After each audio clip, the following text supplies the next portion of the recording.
چندی شب تا حالا پای دود بودم، دندون و بلیچ لازم. ما که ادامون میشد میبینی اینی همه میزنیم سی هیچ تازه.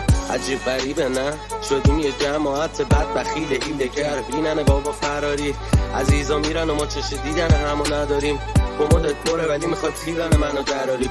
عجیب خرابه نه اوزامون فقط برای هم پوزامون و وقت غم تنهاییم.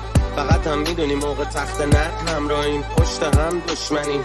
تو این وضعیت دیگه نمیتونی فش ندی. عجب فضاییه سر سفرم میگی عجب قضاییه، ولی پشت من میزنی به ترس اگه با